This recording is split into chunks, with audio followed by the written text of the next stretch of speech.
Well, it's 11 o'clock, so let's now begin our webinar.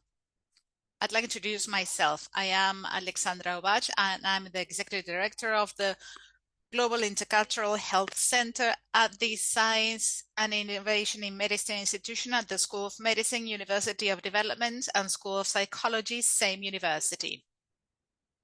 You are all welcome to this webinar cycle, Climate Change, Migration, and Health in Latin America and the Caribbean.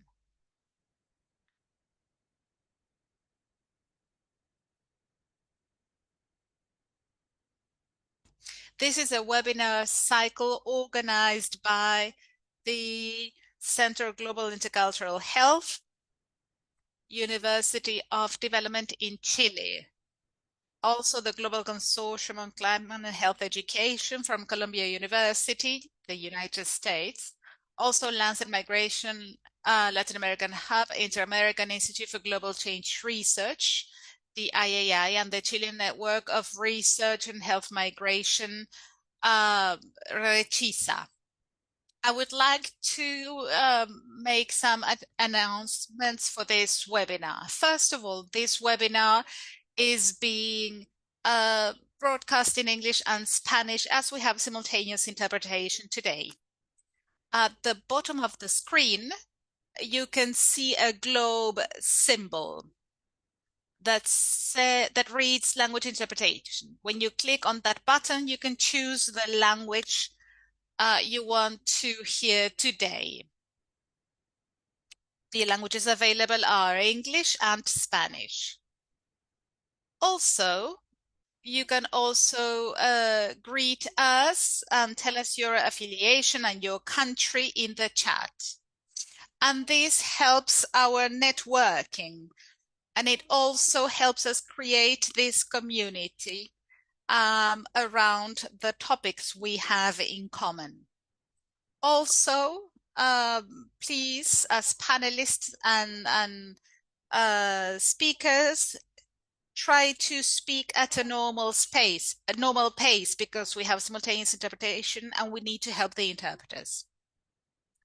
So if you have any questions or comments, you're welcome to ask your questions in the Q&A section. And please remember that I will be checking the Q&A so that we can consider some of these questions during the session, as they will be addressed by our panelists. If we don't have time to address all the questions, we will be answering them in the upcoming seminars. Let us now begin by making a general description of this webinar cycle for the new participants. This series of webinar series aim to address the complex, dynamic, and multi-level relationship within climate change, international migration, and the health of the population in Latin America and the Caribbean. This is based on a strong link between these institutions. So this webinar series aims to lead knowledge on the topic based on the experiences and real life activities of heterogeneous communities in the subcontinent of Central and South America. Today, we have the third webinar on drought, heat, and extreme weather, climate forces on food insecurity in Latin America and the Caribbean.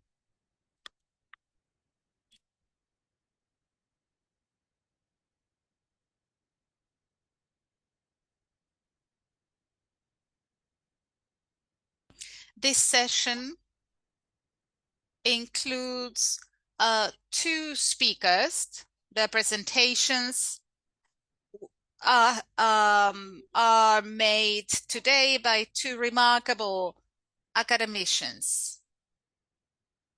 So let us now begin today's session by welcoming Professor Alejandra Diaz de Leon. Alejandra, please turn on your camera.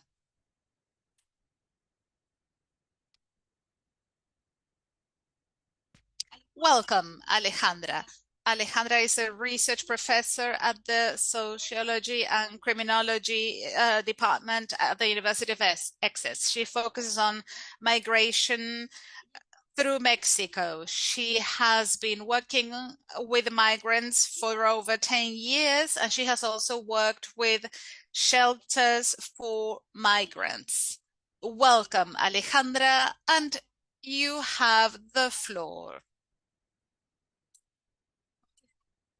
Hello. Thank you so much for this invitation. I am very excited to see you all here. It's great to have so many participants today, and I'll try to speak slowly. Uh, this presents my many years of research with John Dorian White, who is also available here today, and he can answer questions as well. We have studied this since 2020. We have just conducted some field work in Mexico, and we still have funds to continue studying shelters and migrants. So this is what we're doing now. This is a shelter where we do our field work. Now, I would like to talk about our 2020-2021 field work. This shelter is located in the center of Mexico City. Sorry, in the center of Mexico. It's precarious next to the railways. It's a transit shelter. Almost all migrants that go through Central America and go through this place because they travel on their own or through a cheap means. So they stay here for 2 or 3 days as they go towards Mexico or the United States. We work as volunteers and conduct interviews, and we have information about 2 summers, 2021, 2022. During that time, we interviewed 40 migrants on their lives in Central America, their migration experiences, and how the climate change affects their international migration decision making. It was difficult to start talking to them about climate change because we had to ask them about things like water, rain, droughts, and floods. But gradually we were able to make a connection. Most of the people interviewed were from Honduras, Guatemala, and Nicaragua. Almost all of them men because of the type of migration route, but there are also migrating families. Um, Most were young and middle-aged. Almost everyone worked in the field of agriculture. Central America. Central America is where the interviewees came from. This is one of the center of the areas that is most affected by climate change in the Western Hemisphere. We can already see the effects of climate extremes in Central America, and things will get even worse. The most frequent climate events in Central America, and that we have seen in our interviews, are hurricanes, inconsistent rainfall. So basically, it's a lot of water when we shouldn't have so much water, and the other way around. Extreme temperatures, especially a lot of heat, and the rocha, which is a coffee pest. Uh, there are many mitigation strategies to address these climate events, and many interviewees have tried to implement these strategies. But um, their main strategy was international migration, and they had to leave their families behind. I would like to tell you about the 3 ways in which climate crisis is affecting life, health, and livelihood of people in Central America. First of all, food insecurity. Extreme climate events such as droughts and floods, including the effects of hurricanes, increase food insecurity for people, in particular for peasants in Central America. Although some city dwellers told us that food prices are higher now. If there's a lot of water, there is a problem with crops. So many people, after the Gayota hurricanes, said that their crops had rotten and that the food provided by the government was not edible because at the very beginning they weren't even able to fish also because of the contamination, and the fish didn't seem safe enough to eat. So they went hungry. Also, some crops would rot because they would get too much rainfall. Someone said, for instance, that in Honduras they have in the town a pond that it gets dry every year, but once it flooded and they lost their full watermelon crops. And sometimes the opposite because of droughts. Sorry, Alexander, that I'm interrupting you. Can you speak a bit more slowly so that the interpreters can keep up? Thank you. Sorry for interrupting you. Thank you. Thank you. Sometimes water is not enough, and agriculture depends on rainfall in Central America, and rainfall hasn't been consistent in the last few years in Central America. So peasants wait for rainfall in the winter, but there are not enough crops, or crops are insufficient during the season because there is not enough water. And if it doesn't rain, we have less maize, beans, etc., which are the staples in Central America. The results, the consequences are very clear, but people have not enough money to eat. So peasants eat less food than they would if there were enough food. And this is the case during 3 months every year, according to a study conducted. In our interviews, we saw that migrants say that they didn't have enough food for long periods throughout the year.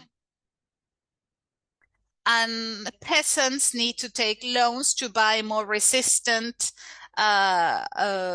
grains, are also some chemical products, and their livelihoods become unsustainable because they need to spend more money. Romulo from Guatemala said winter is no longer consistent. We can't predict it. Crops don't stick. In summer, nothing grows. That's why we started to leave our country to find a better future. Number two, lack of access to water. Forests have been eliminated in Central America in order to grow cattle, for instance, and this has affected water, underground water. This cutting down of trees might have to do with organized crime as well, according to our interviewees. And cutting down of forests is not regulated. At the beginning, people were not happy with this activity, but with the progress of the work done, because this creates jobs for people. But then at some point they see that this affects them because the weather gets hotter, it rains more, and many times they are fired from their jobs, so they don't even get to keep the job they got. Rivers have no and wells have no more clean water, for instance. Also, there are some intensive industries such as rice crops or fisheries that have contaminated water even more. So at the beginning they were happy to have a job, but then they noticed that the river is contaminated because of the fisheries, and they had no more access to drinking water. So many of our interviewees have no access to clean water, and that of course affects their health, brings about diseases, diarrhea, dehydration, and stomach issues. Hector says, the climate change that is affecting us the most is that there is no water. Where we're from, there is no more water as we had many years. There are no more freshwater wells. Number three, heat. Heat is more and more intense. In Central America, storms are more intense because of heat. There are higher deforestation rates and droughts. And this affects food security and the health of the people we interviewed. Our interviewees worked in agriculture. There were outdoor workers, and many of them planted crops or worked in someone else's establishment. Some of them were construction workers, and they told us that when they were younger, they would go out in the field and work for longer because they would go out and work with their grandparents or fathers, and that was fine. But after 15 or 20 years working outdoors all day long is much harder, in particular for older people. Um, Even if they have access to water. So they tell us that they get heat stroke, they sweat a lot, they cannot think clearly when they're working outdoors. They say that heat affects you because at the end of the day, you get home after 8 hours of work and you have a headache and you just can't cool down. You feel there's something wrong with your body. Your bones hurt and your head hurts too from the heat. So we can see that this really affects people's body and their capacity to work, to be outdoors, and to enjoy life. Also, most of the food, as we have said, that these migrants eat, they come from a rainfall based agriculture, so they don't have enough food to eat. Well, conclusions. As Baltica said in her introduction, our studies show that the effects of the climate crisis have several causes and are interrelated. There's a lack of rainfall, heat, food insecurity. These are all interrelated factors. And some people talk about heat in their interviews, others talk about the lack of water, others talk about other problems, but everything is interrelated. Extreme weather events such as hurricanes, droughts, pests, or intense heat, for instance, make already precarious situations even worse. These people were already poor and living in terrible conditions, and all of this makes things worse, and this affects agricultural workers or coastal dwellers. We didn't talk to many city dwellers, but mainly they said they had limited access to clean water. And also they said that food products were more expensive. These people also mentioned that the government was not present when it came to decision making. And also the government didn't provide support during and after the crisis. When we talked about the government, they said that the government didn't help. Also, there was no access to medications or clinics where they lived. So the climate crisis affected them in ways that couldn't be solved. In many of our interviews, they said that they were migrating in order to improve theirs and their family's health.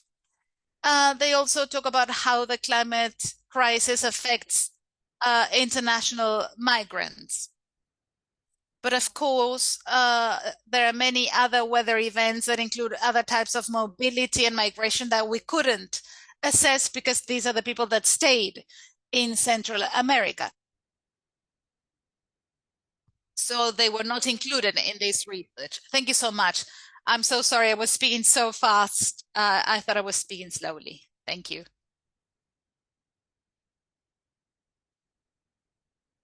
Thank you so much, Alejandra, for your participation.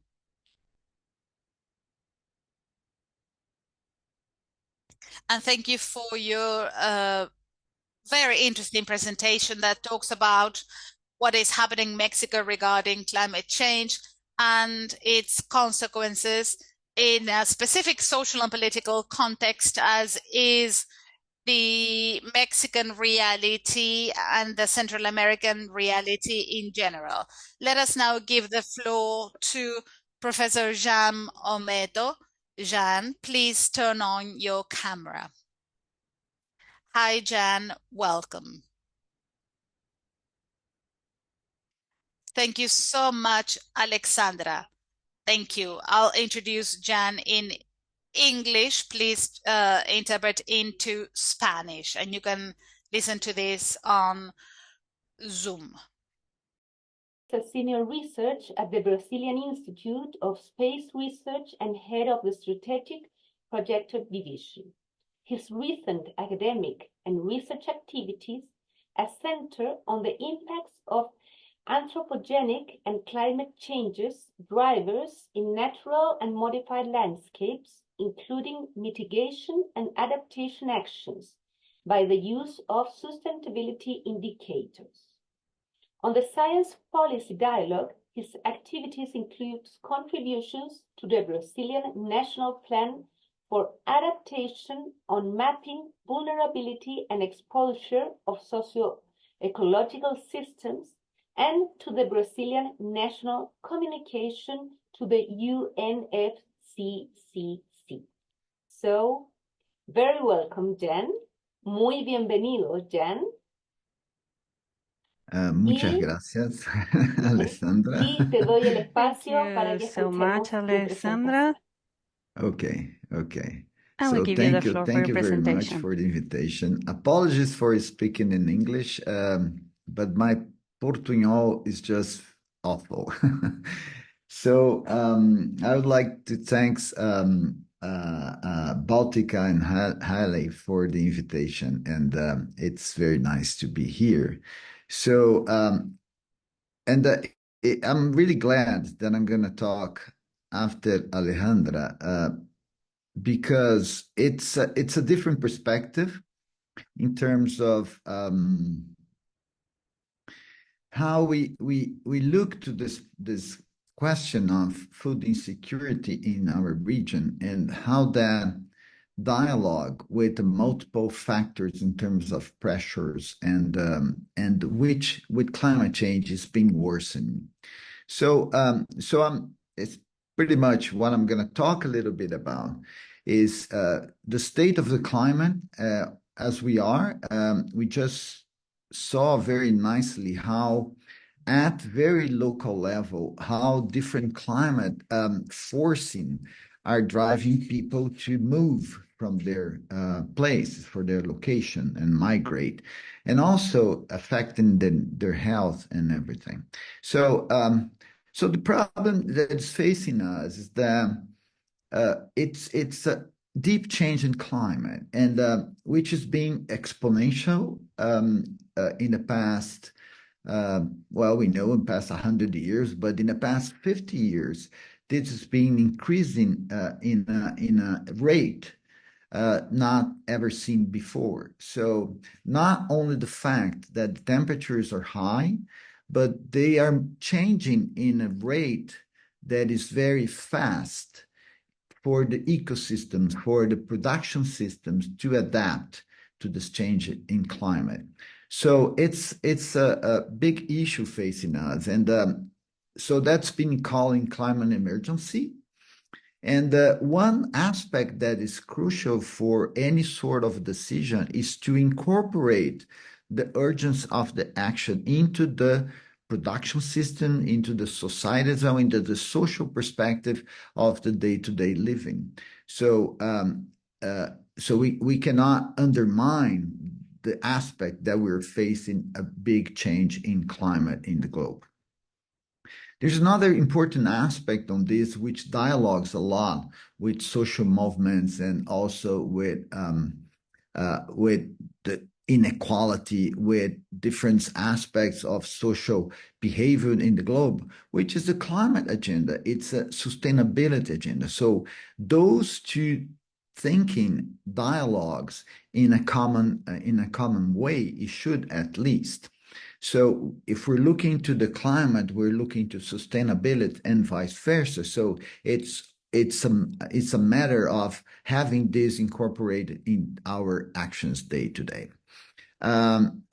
Another important aspect of this are the dimensions of the consequence. So we need a clear and objective mapping. So I think what has been shown so far is that the global inequality is being expressed more clearly at the surface, also in relation to climate events, so climate extreme events.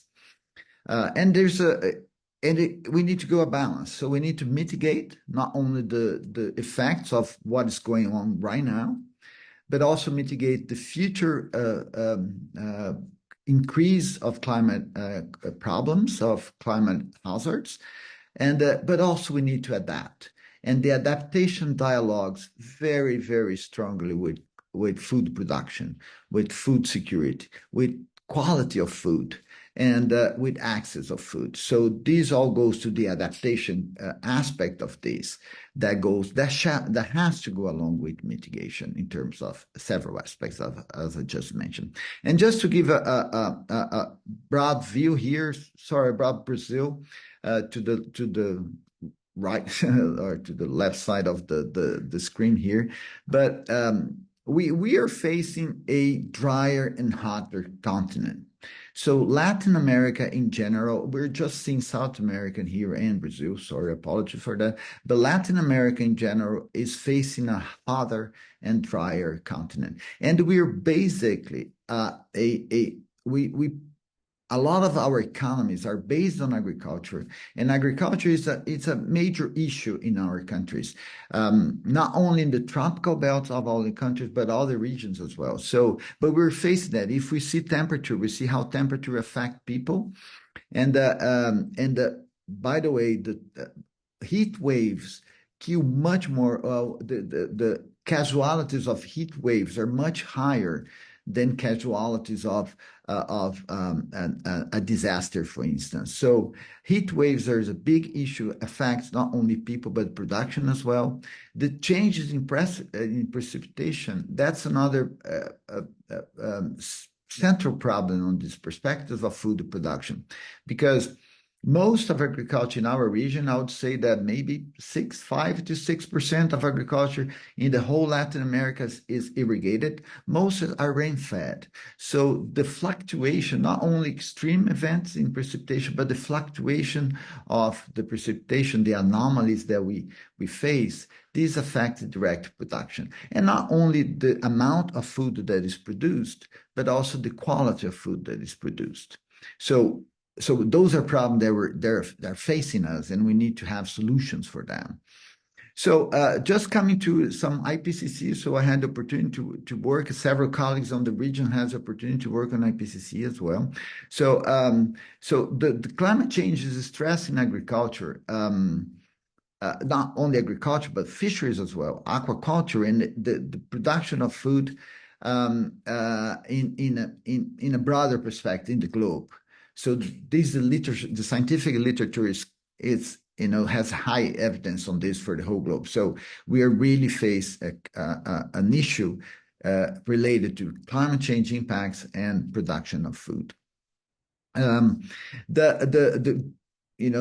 heat, the warming of the country it has been altering also the distribution of where we can produce food, or we can have agriculture, and it has a strong impact on the small agriculture, but also is changing not only the area that is suitable for production, but also the how plants are functioning under a different climate, how insects or other sort of issues on agricultural productions are emerging, and so this is affecting quality and the harvest stability of agriculture. So not only the production, not only the quality, but the stability of that production as well. And climate change affects everyone, but the vulnerable groups, such as women in general, children, low-income households, indigenous and other minority groups, and the small-scale producers, family producers, are often in high risk, not only of access to food, but malnutrition, livelihood loss, rising costs. So all this perspective that dialogues a lot with the need of move from the region they are. So these also feed the need to migrate, feed the aspect of losing health and good and well-being. So those are statements that came out not from me, from IPCC, from the chapter 5, which deal with food and other food and other products. I forgot the title of the chapter. Apologies for this, but this is on this latest IPCC report. And oh, this should go on. I don't know what happened here. Oh, there we go. So, and then if we come, so there's a chapter that we worked on. If we do a zoom in our region, if we got only the the food systems here, which is being, I'll do a laser point here, which is being highlighted here, we see that there is a high confidence of the vulnerability of those systems in Central America, in part of South America as well, but it's still from high to very high vulnerability level. This is distributed throughout the whole our whole region here, with some part of that in a higher level of confidence, but a very high vulnerability. So that's really clear in Central America. And I think that the example that Alejandra just showed us state clearly that this is a fact that is going on. So this was an analysis from also this IPCC effort as well on chapter 12. So this include all the scientific literature, and part of this literature that we are working on those assessments, that those include. Oh, I'm on 10 minutes already, so I'm going to finish quite. So includes the not only literature, scientific literature, but we're trying to bring also local knowledge and indigenous knowledge to mostly to broadly understand the level of impact and the opportunities to in a way, solve the problem. So this is also another how the synthesis is looking to different regions in South America. So this is a little bit just looking a little bit down on those specific aspects. So the scientific evidence are there and are brought throughout the whole region. And and one important aspect. So we've been talking about production so far now, a little bit also on how that impact the nutrition, how that impact access and everything. So in our region, so there is about 6.5% of the population, looking to this recent UN report, that are suffer from hunger, and about 2 which is almost half of a third of our region population experience moderate or severe food insecurity. And just to give an example, if we look to Brazil, in 1940, the areas where food security was most was high are the areas that today also face the same problem. So inequality has grown, but inequality has also has a geographic distribution in the region that we need to look at. So, and the dimensions of food security, as we know, is not only the availability, the production of food, but how it's available, how people can access, what is the stability of access, and how adequate is the food use and the food quality. So I'm not going through this because I went over my time already, but this is another chart that brings all the different factors of the vulnerabilities of which affect health directly, from environmental factors to socioeconomic factors to the susceptibility of impact in that not only the social infrastructure, political commitment, and how the status of population health, how vectors are associated to environment and to socioeconomic factors. So how these all get together, but also some sort of solutions. So that's where we need to look at under the question that are facing us. How are the solutions? Where we need to look, how we need to work at country level, at municipality level, at community levels.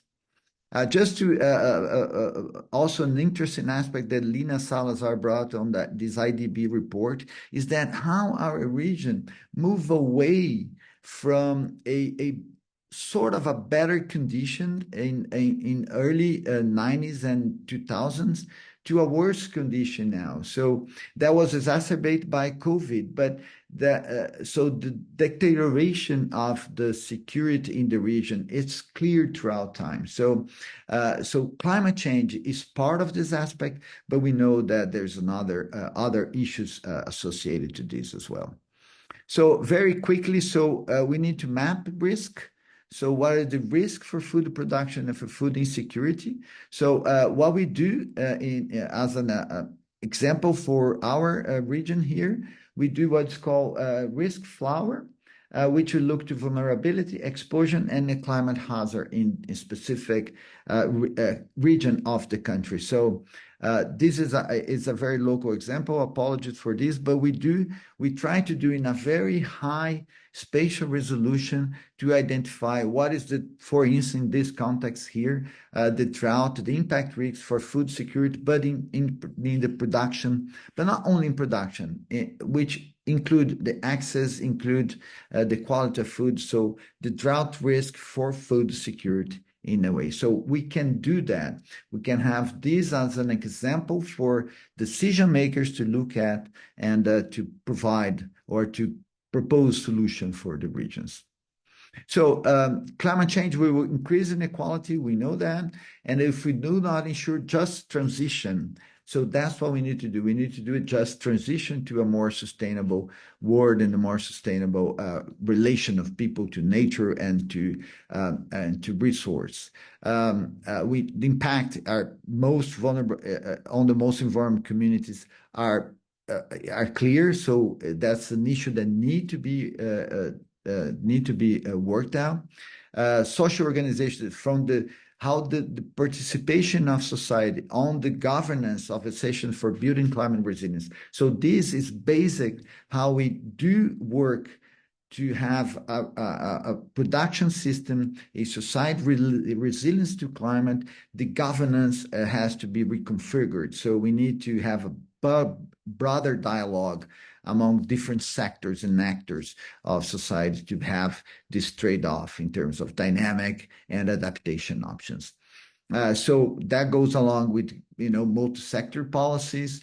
The judicialization of climate damage is something that comes together with this context and can really act in terms of changing behavior, of transforming production system and transforming society in general. So adaptation policy is something that we need definitely to work with, and actions at multiple scales as well. So I'm really apologize that I went over my time, but thank you very much. Obrigado, gracias, and I'm open for questions.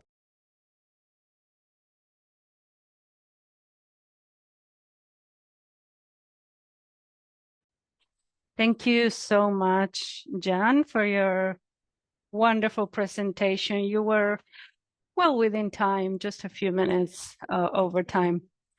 Thank you, Jan, so much for this overview of what is happening in the region around heat and temperatures rising in the agriculture sector, in food production, and how that in fact is affecting the entire population, but especially vulnerable communities, and how this brings different risks and we need to address.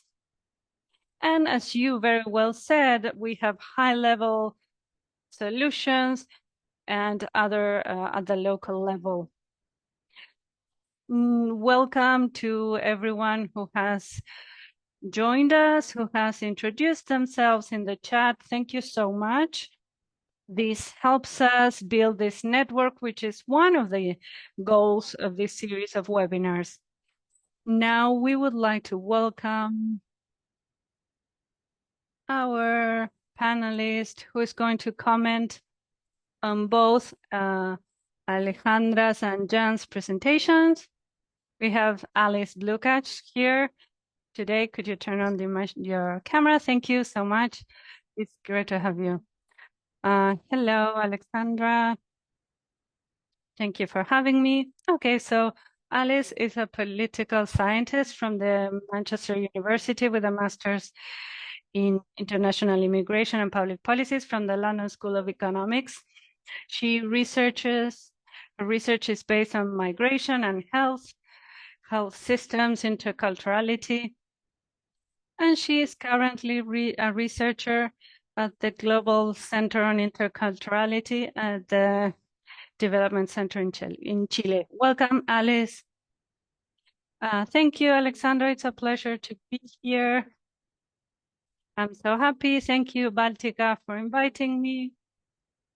I'm really happy to be here, to be able to comment on this topic after Alejandra's and John's presentations that brought many great topics.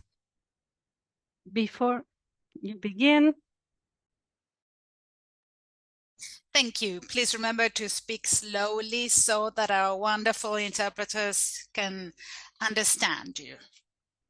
Thank you so much. And now, of course, you have the floor. Thank you so much. Thank you. I'll try to speak slowly. So, first of all, I would like to thank you for your presentations. Thank you, Alejandra and Jan, who have provided some very interesting elements. Alejandra has shared with us the testimony of communities that are now facing food insecurity and climate change mobility. And Jan has told us about the changes brought about climate change in the production of in food production regionally. As we have seen, food insecurity is a varied phenomenon that can be measured at different scales. There are many studies in this regard, especially even including migrant population. There's a very specific element that has to do with what both speakers have said. And this is culture when it comes to climate change, migration, and health. First of all, as Jean has correctly said, food insecurity takes place or can take place because of a lack of supply and food availability. There might also be an access barrier that can be geographic, financial, etc. And this is a barrier that people or communities need to face. Also, these events can happen sometimes, or they can be chronic.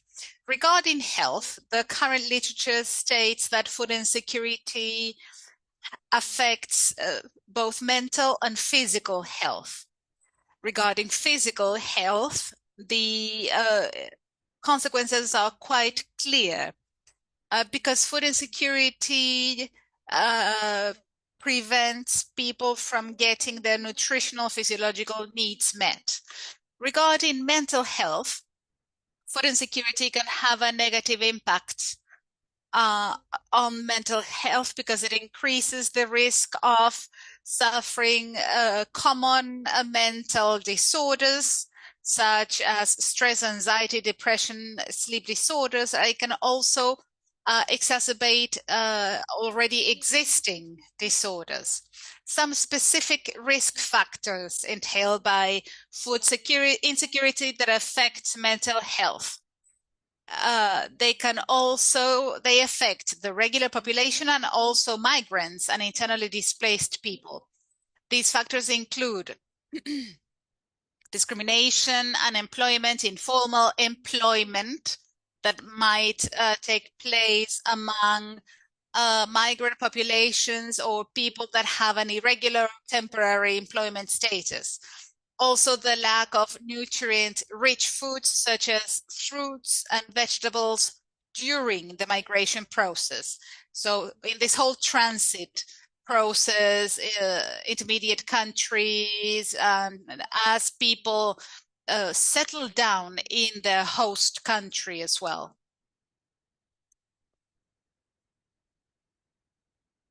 There might also be relative food insecurity when compared to the local population or the population of the country of origin.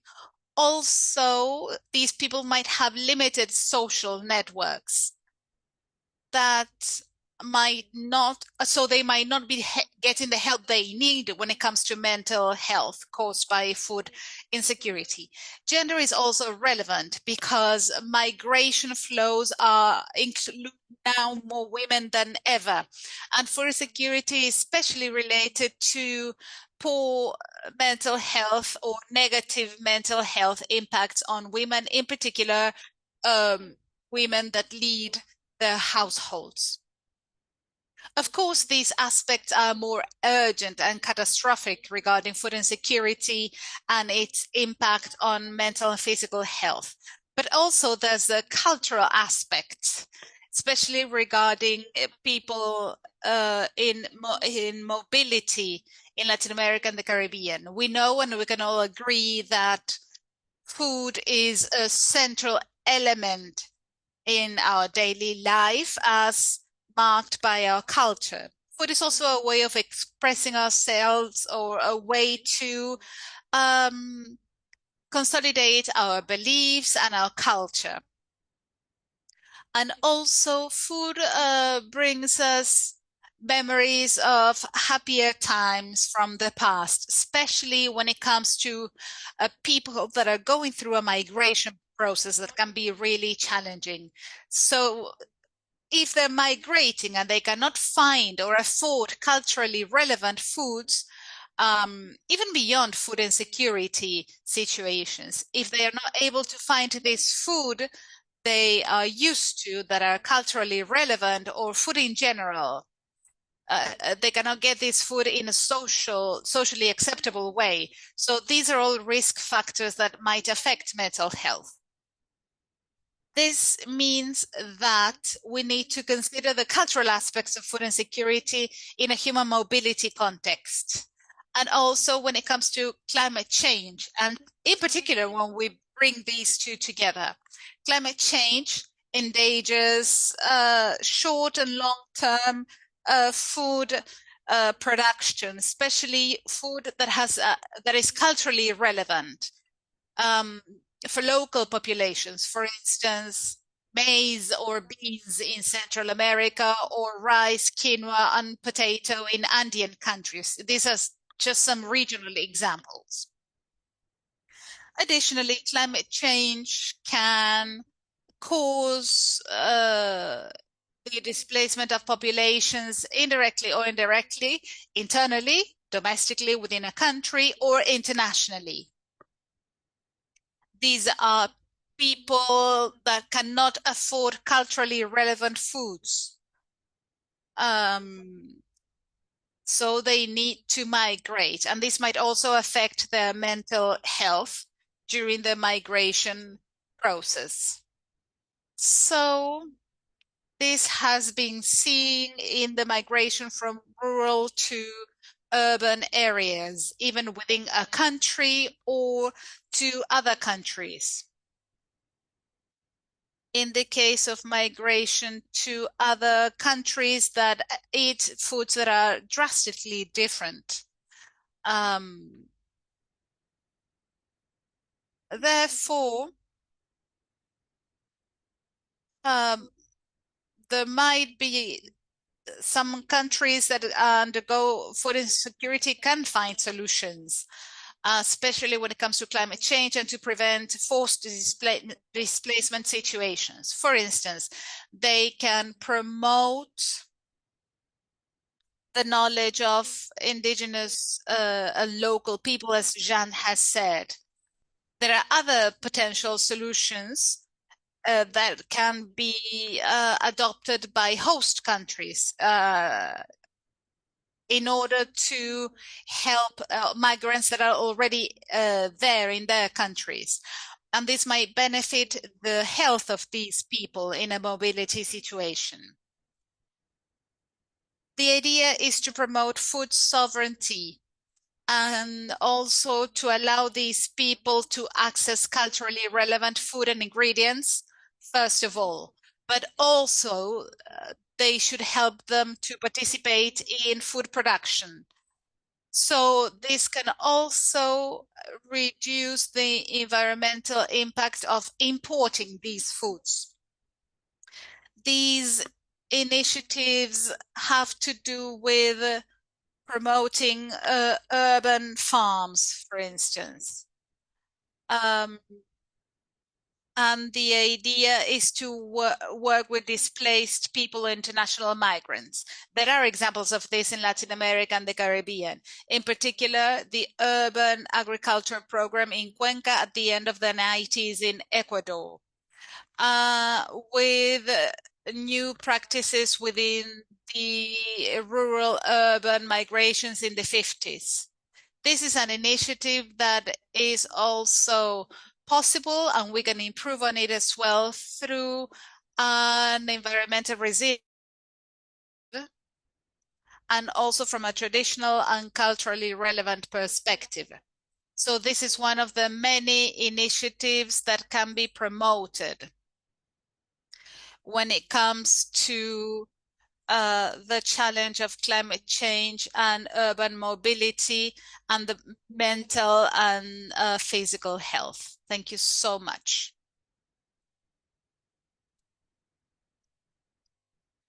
Thank you, Alice, for your comments and for introducing these dimensions that hadn't been addressed yet and that have to do with cultural mental health aspects. Thank you so much. Great. So, this is the end of the amazing presentations by our panelists and commentator. So now let us address some of the questions asked in the Q&A section, and also we can address other questions. So please, dear panelists and commentator, can you please turn on your cameras? Alejandra?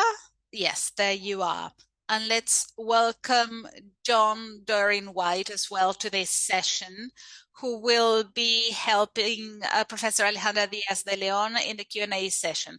Janom Ameto, please turn on your camera, and Alice as well. Thank you so much. Welcome, John, to this session. First of all, we'd like to thank you all for your amazing presentations and comments that provide us with so much input on this essential topic, and we still lack the necessary body of evidence, so all of your input is very valuable. We have received many questions and comments from our participants. I must say that we have participants from all over the world. We have many people from Latin America and the Caribbean, but also people from Asia, Europe, North America. Welcome, everyone. So let's address a few questions, Alejandra and John, and then Jan, and then both of you, and then questions addressed to everyone, including our commentator, Alice Lukács. So first of all, Alejandra and John. So someone's asking us, how do you consider that what do you consider each government should do in the countries, in particular in Mexico, in order to mitigate all this? The person is saying, because it's very comfortable not to do anything and to just let other countries do something about migration. Because on the borders, we have so many people from Colombia, for instance, and illegal traffic as well. And there's destruction of biodiversity in forests. Especially, we have a lot of migration towards the United States. So I would like to give you the floor to address this topic. That is very much the case in Mexico and the United States in their border, but also includes other countries in the region. Thank you. Would you like to start, John, as I have made this presentation? Thank you. Yes, thank you so much for the question. I'm not sure if I have an exact question regarding what different governments can do. Climate change in this context is connected to many, or connects many different governments, as the person is asking. What the government does in Guatemala, Honduras, El Salvador, Nicaragua, has an impact on other transit countries or host countries as well.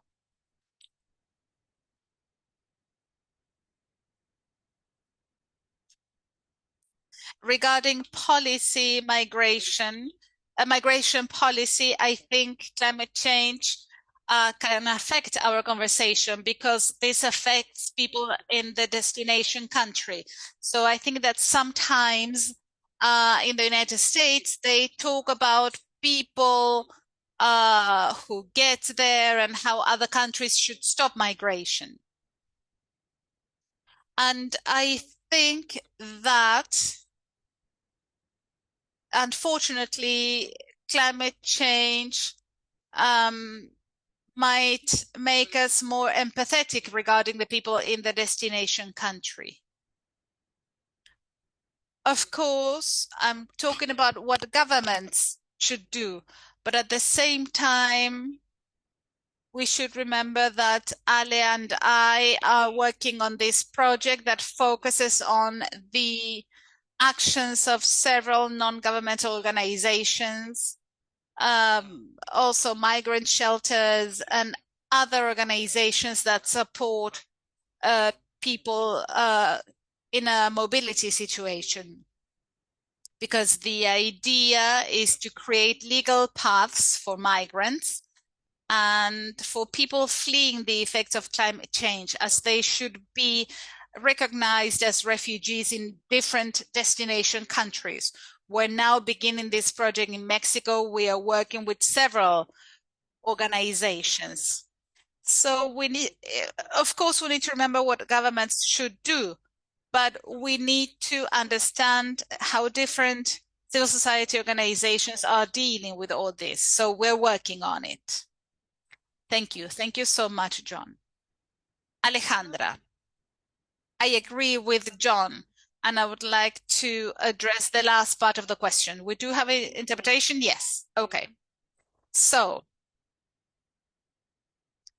I'm not saying that the people asking the question has this in mind, but I think that we need to address this excuse used by the governments of Panama and the United States, for instance. They say that they need to protect biodiversity and all that, and ecologists, so they need to control the movement of migrants. And for several years, some ultra-right movements and other movements in the United States have blamed migrants going through the desert. They say that they're leaving rubbish behind. And as people who study the climate crisis and migration, we shouldn't support these arguments that make migrants more vulnerable because they blame them for affecting the landscape. We need to come up with solutions in order to facilitate migration, to prevent violence against these populations, and also to look after the environment. But these are excuses used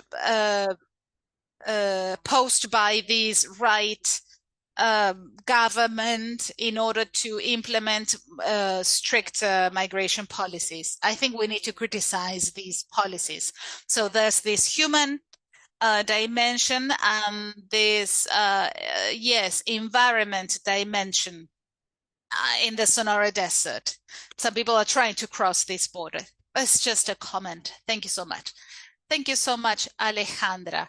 Here there is a comment in the Q&A section that has to do with what Alejandra and John are saying, so I'll share this with you now. Alicia is saying that she lives in Colima, Mexico, and in the city we have Caña areas that get migration, internal migration from Oaxaca, etc. And in the last few years, some migrants, in particular women, say that migration transit from the place of origin to Colima is now a bridge to migrate to the United States. I've been working in the shelters for a short time, but I have detected many problems: discrimination, unemployment, informal employment, limited network, etc. So we have that as well. This has to do with what Alejandra and John were saying regarding their specific work in the area regarding climate change and the different factors and variables included in the vulneration of specific populations that work in different contexts that are problematic for these people. Jan, let's share some questions with you. So they ask me, someone says something, they want to know about sources or studies with specific data besides the IDNC regarding the mobility, international mobility as caused by slow onset events such as drought, as Jan is saying. Data about countries or specific areas in countries or regions, for instance, the dry Central American corridor, including the impact on health and including mental health. So a question addressed to Jan in case you have some data on this. And I want So to I would read like to share another comment with you, before I Jan. give you the floor, Jan, that scientists estimate that in about 3 decades, it will be impossible to live due to, in some areas, because of the crowding in some islands, and they have made the decision to move to the continental land, but the entire archipelago faces the same issues. There are some other examples in the Americas. So how do you, and another comment, how do you see the issue of refugees who are in contexts of climate calamities, such as the one that was experienced in the south of Brazil a short while ago? Well, thank you so much for your questions. I'm going to go back to English. A lot of data and a lot of information. The one aspect that I would say is that how this information is incorporated in the decision. And how it's not, I don't think it's a matter of a dialogue. I think it's a matter of action. And it's a matter of a changing behavior within the government's universe, which involves government, involves the civil society, involves the private sector. So I think what the experience has shown that if this dialogue is able to happen in certain aspect, and what happened in situations as with sea level rise or drought corridors, or what happened with extreme events. So we have different climatological hazards. So one is an extreme event as happened in the southern part of Brazil, and the other ones are kind of a long-term change in the environmental, like sea level rise, or even drought that become more long and more strong. So those informations are becoming more and more precise, more and more. We can trust more and more in this information. The big issue is that it has, as I mentioned in the beginning, it has to be incorporated in the planning of the community, in the planning of the. So if we think in the future, so like we're talking about agriculture production, normally what we think about is on the next year production, next year, agriculture phase. We need to start all the evolution of agricultural production in our region, in the globe in general. It was under a different climate. So we need to be incorporated. And part of that, it relies on local solutions. So if the sea level rise, we need to have a better planning for communities that live close to the ocean. And this is not a planning for 100 years from now. It's a planning for 10, 12, 10, 20 years from now. So what we try to argue is that how the scientific information, how this undermined denier of those problems have to be looked in a different perspective, in a planning way. So the multi-sectoral approach, it's very important. The transdisciplinary approach. So we're looking to a specific problem. So how we incorporate different understanding, different knowledge to that specific problem to come with a solution. So we need to work in the solution space. So what happened is just the last point I'll make here. Sorry, there's some regions that I don't particularly know that were mentioned, but like in the southern part of Brazil, the deniers are saying, so this has happened in 1940. So there's two problems of that. First problem is that in 1940, we didn't plan. So we were stupid. So if that happened in the past and we didn't do anything to change the impact in the future, we didn't think about. The second problem is that these events are becoming more frequent. So we need to learn with the lessons that are happening and to plan the near future.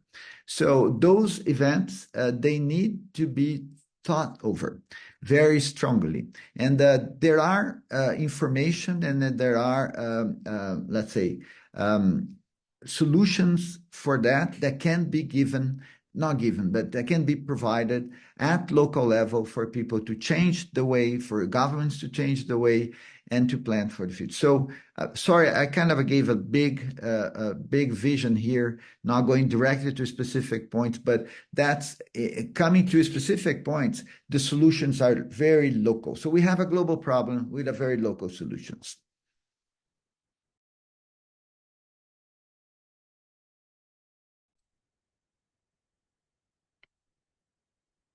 Thank you so much, Jan. I am capturing the questions and comments for each of you, so I was taking a second, and hopefully in the next few minutes we will be able to answer as many questions as possible. For Alice, we have a comment that says, if you could please share references on studies on the impact of climate change in connection with social, cultural aspects and mental health. And if you could please share your email in the chat or the Q&A or somewhere. And in the meantime, questions for both Alejandra, Jan, and John. And first, we have many comments congratulating you all for your research, your presentations, and your contributions to the field. And one question that perhaps we could have both Alejandra and Jan answer, if you think that the concept of strengthening resilience is useful to improve the adaptation of this migrant population to climate change in the Americas?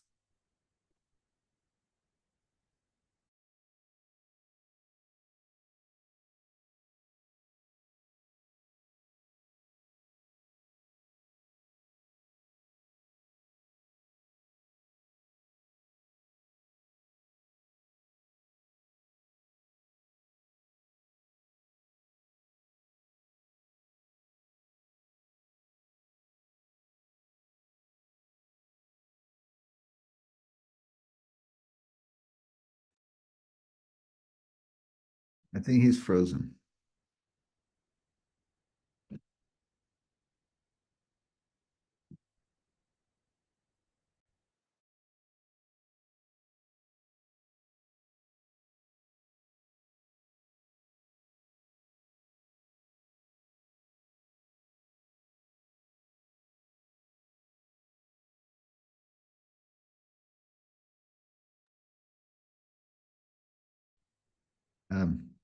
Sorry. Yeah.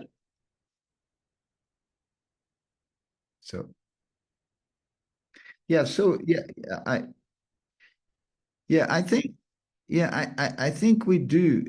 I think strength resilience is part of this. the whole complex adaptation strategy. To me, also, a mapping of vulnerability is critical. So what makes a specific society or a specific community or a specific sector vulnerable to climate change? So there's multiple aspects. The aspect that comes from finance, from economic, from weak juridical configuration. It comes from infrastructure. It comes from natural natural let's resource. So I think that the mapping of, so to be able to understand what resilience means, we need to understand what vulnerability means. And we need to understand what that system is vulnerable to. So what are the elements? So I think there were beautiful examples from Alejandra, from Alice, and certainly from John as well in their work that actually map what are the elements that are critical for that specific part of society to be vulnerable. And that can be applied for several things from, where the infrastructure are. So we cannot have a hospital where the flood is going to come, for instance. So I think all those mapping of vulnerability are critical to define resilience and to define the adaptation solutions. So what are the solutions? Solutions on adaptation, they're not cheap. They're not easy, and they're not straightforward, and they're very local. They're broad perspective, but the local action is very important. So I think that's a little bit of my view on these perspectives abroad. So that's why this multidisciplinary, transdisciplinary approach, multi-sector approach are very critical for define the vulnerability and consequently the resilience.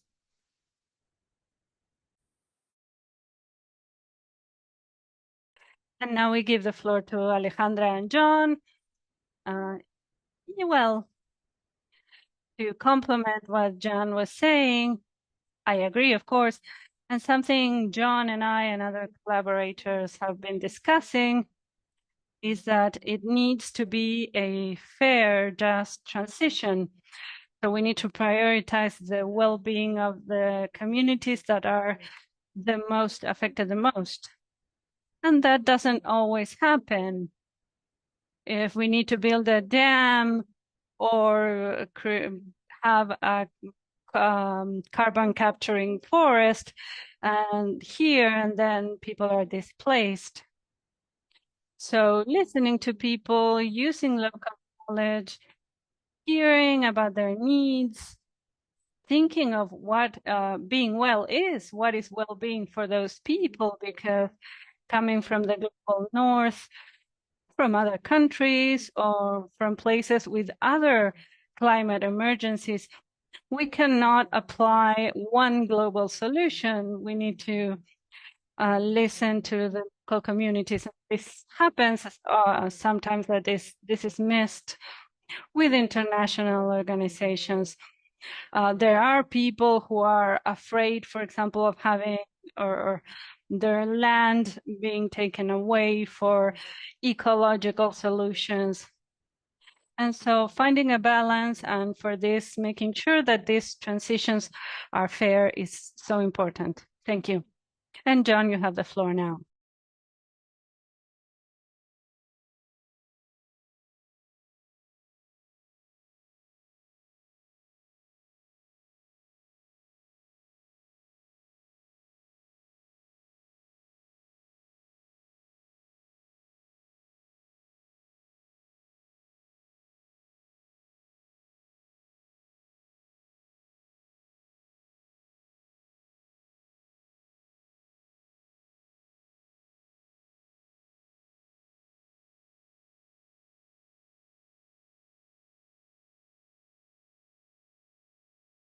It seems like we missed the connection again. It froze, but we have that responsibility concept. Oh, you're back. Yeah, don't worry. So I'll try one more time, and then I might just need to be a part of the audience. I think that one concern I have with the concept of resiliency in general is the tendency to place responsibility on people who are least responsible in some ways for the source of climate change, and yet um, are being put in a position through sometimes certain framings of resiliency to say, it's up to you to fix this problem or to absorb this issue with your resilience. So this is not to say that resilience is not important and that resilience is some kind of negative idea, right? But I do think we need to be cautious about how resilience is framed in ways that value, as Jean mentions, right, local solutions. But we also need to recognize that people have been adapting, have been resilient for a long time, and oftentimes displacement comes after, right? The decision to leave a country comes after years and years of resiliency, right?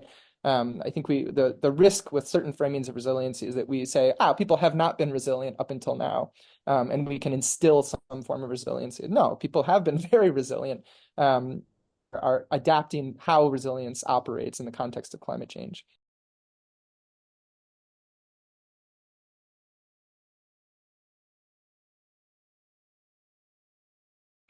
Just a couple of things to continue with what John was saying. And a resilience strategy for these people is international migration. So when we say resilience, it's not just stay in your country. There are some circular mobility strategies that are in the toolkit of resilience strategy. At the personal and family level, international migration has always existed, and it's going to continue to be one option. I don't think it shows an international migration doesn't show that you're not resilient. Exactly. And in connection with what you have said and the main ideas you have pointed, we have a message from Bernabé saying that in Guatemala, mining companies have criminalized people, the indigenous peoples who defend their land, and the companies bribe government workers, and there have been lots of natural disasters. And so regarding what Alejandra was saying about the Global North's position, for example, in the US, they discuss climate change as a public security issue because of the accompanying migration. So how can we deal with these effects, taking into account that the countries that receive these climate migrants are the ones that are responsible for the largest volume of emissions? And so how can we start generating collaborative actions to provide or seek for solutions and responses to answers to all of these issues?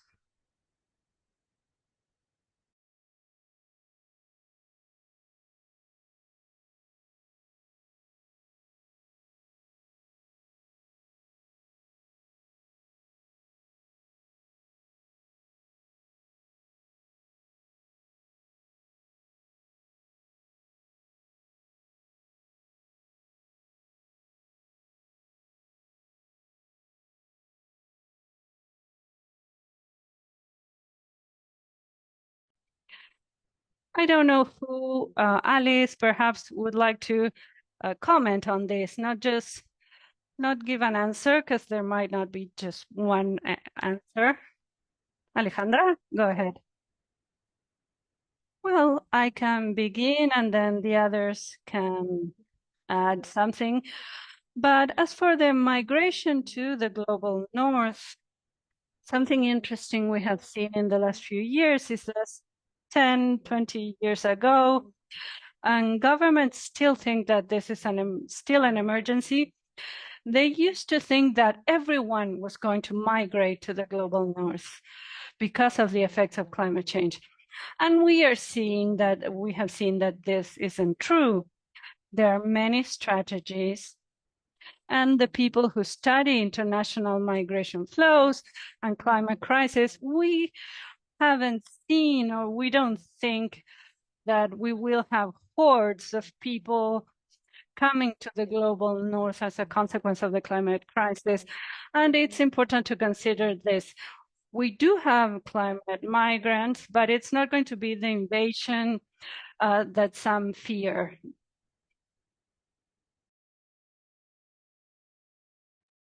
I think Jan has more to say about this. Well, thanks, Alejandra. In fact, I have one point that I think is critical that came out here is that this global problem is being caused by very few countries, and we know that. And to adapt, but climate change that derives from these actions is affecting everyone. So it affects everyone in different manners, in different perspectives. So one thing that is very important to me, and in the migration, apologies, I'm not a specialist on that, and I always learn a lot when I hear people like Alejandra, John, and Alice talking about, and it's. So that goes into the climate justice that's being discussed a lot. There's been discussed a lot of the inequalities associated that is being exacerbated associated to climate change.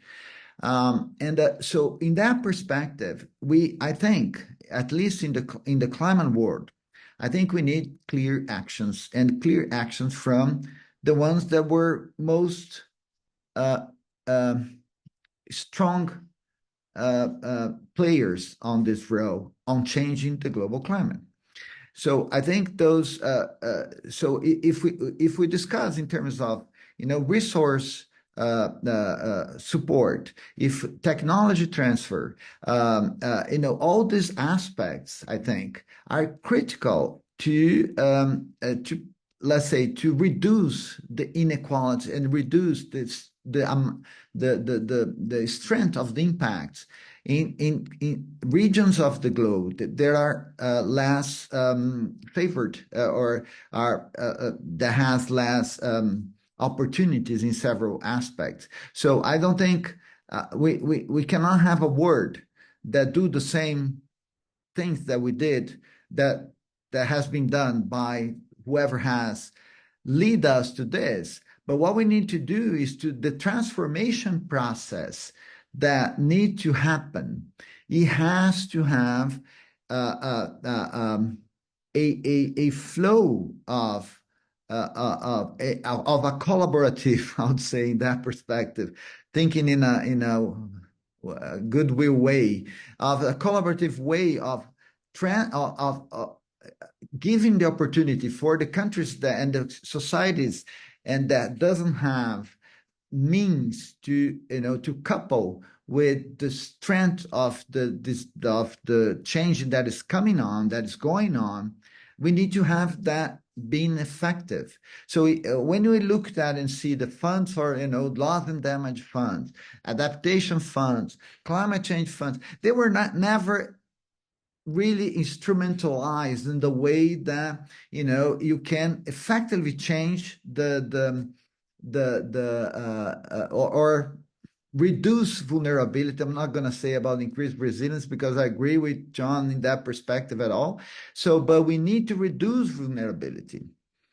And the vulnerability is associated to a broad perspective, and in that way, the collaborative exchange of knowledge and transfer of support, being that technology, or being that funds, or being that effective actions, I think is absolutely critical.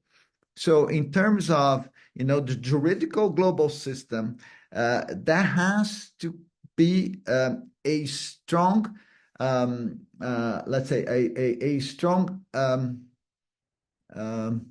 framing so this can effectively happen. We know that we're going to a lot of denier, with chance to be important players in the globe in the next year. And that's a big issue. So we need to structure the way of let's say this collaborative actions to happen that are in a way they are enclosed. They are not susceptible to crazy guys that are that can be running economies and countries world round. So I think that's a big issue. So how the strength of this action can be materialized, so it's not vulnerable to crazy people. And in this strength, I would say, I might be naive here and apology for that, but I would say that also might help in terms of how communities deal with their vulnerability and willing to stay where they are in a perspective. Not that migration is bad at all. But if you have the opportunity to stay at home, some people prefer to stay at home. So that's my naive perspective. But I think if the opportunity is given, not is given, it's not given because the opportunity is there. But if the means are also there, so people can couple with the change, talking only about climate change, I think that it's a global beneficial to society.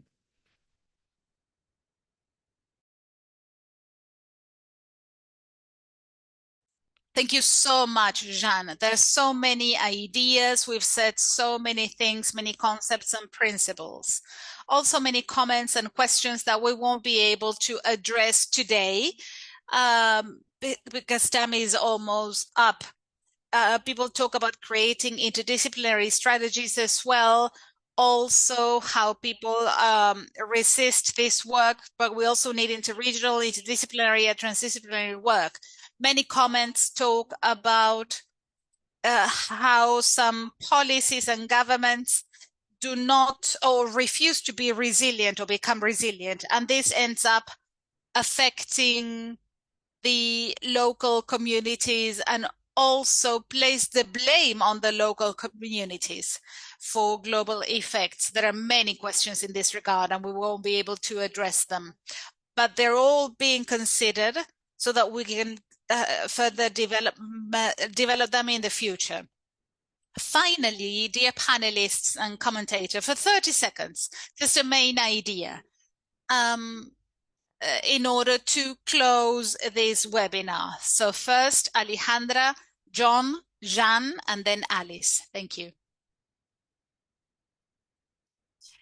Yes, thank you so much for the invitation.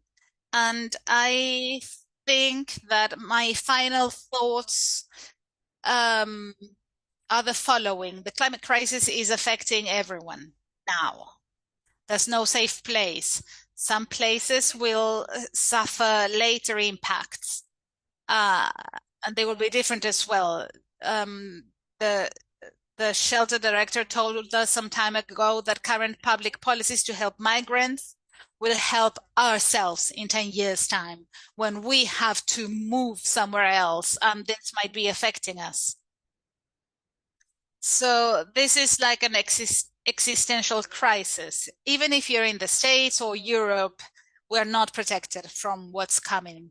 And we need to work together to look after migrants, to improve their living conditions, and also to implement concrete and quick changes, because this is coming. Thank you. Thank you, John.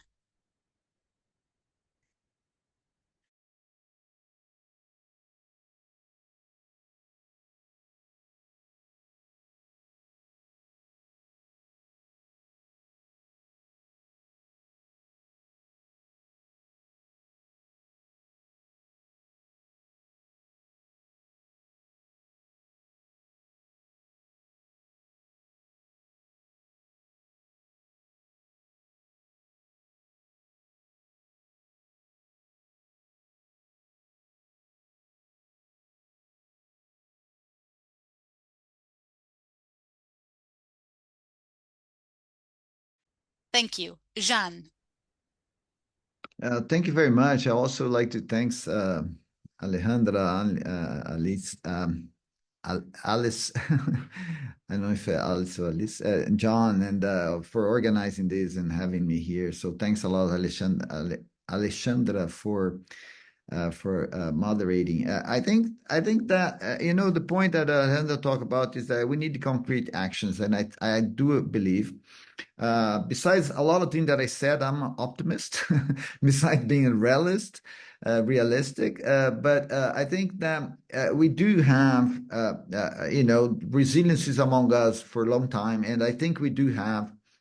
We do have a future, but we need to think about it we think with the perspective. So we need to incorporate climate change in the planning for sure, because in the planning, in the understanding of movement, in the understanding of the production system, in the understanding of governance, we need to incorporate that. And it's not just at the surface. That's a big issue. We need to have this as part of our thinking on how to solve global problems. So thank you very much again for the invitation. Thank you so much, Jean. Alice, you're the last one.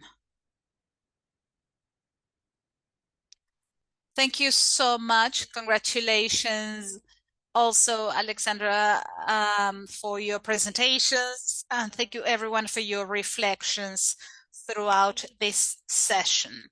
My final message has to do with culture as well. We need to remember the importance of the urgent matters, but we should also think about the cultural aspects, because they should be considered as well. And maybe in some cases they might change, but we should contemplate them. Thank you so much. Thank you. Thank you so much to our panelists, our commentator. Thank you to all the participants who have been here with us today in this session, climate change, migration, and health. We need to remember that climate change affects health always, and we're trying to come up with effective solutions to promote everyone's well-being in internal displacement movement and international migration in order to promote well-being. Please remember that our next webinar is on Tuesday, the 3rd of September, same time, 11 a.m. Santiago de Chile time. And we will be talking about populations on the move, how climate change affects migrations in transit in Latin America and the Caribbean. So you're all welcome to attend this webinar on the 3rd of September. Thank you so much. Thank you for your participation. Goodbye. Thank you. Bye.